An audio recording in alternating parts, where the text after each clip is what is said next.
Hey friends, Paul Basil here, Cross Country Mortgage.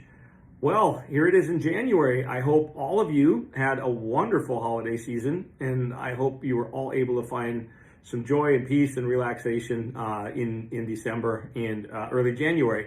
So, welcome to January, whether you are warm, whether you are cold, whether it's dry, moist, or wet January for you. We're all in this together. And speaking of that, it's time to recap a little bit of 2022 and look into 2023. So, recap of 22 rate-wise, well, I think we all know what happened there. We started low and we ended high, and the drama in between was fairly extreme. So what drove that, again, was inflation.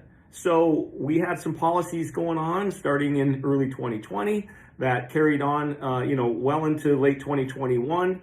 That were inflationary. They were spending policies and giveaway policies and entitlement policies that generated an expansive economy and kept rates low, and all of that kind of thing was going on. Well, that just really drove too much, and then we started to get price inflation and some wage inflation and different kinds of inflation going on in the marketplace. So the Federal Reserve has now been at war with inflation for going on 7 months, and we are watching, rates rise.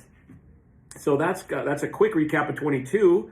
Going into 2023 now, we're sitting here with mortgage rates in the mid sixes, arguably maybe the low sixes here and there. They're still fairly volatile from day to day and week to week. What to look out for right now?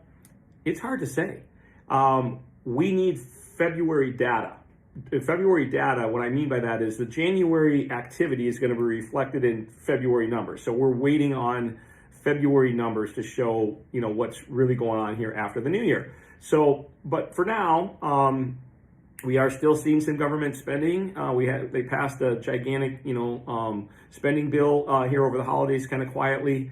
The Fed is still very much into raising rates if they feel like they need to. So we've got these two opposing things kind of going on at the same time as we have for the last 7 months. So it is my opinion that the government needs to get on board with the Fed and curb spending and do diligence there in order for this war on inflation to succeed quickly so we can all get out of this kind of high rate market. So that's that. I don't have much more for you right now than that, other than I wanted to say hello and start up the new year that way. So I hope it's going well. Look for another message from me in about a month, just kind of recapping what the January data does and maybe being a little more predictive about the future.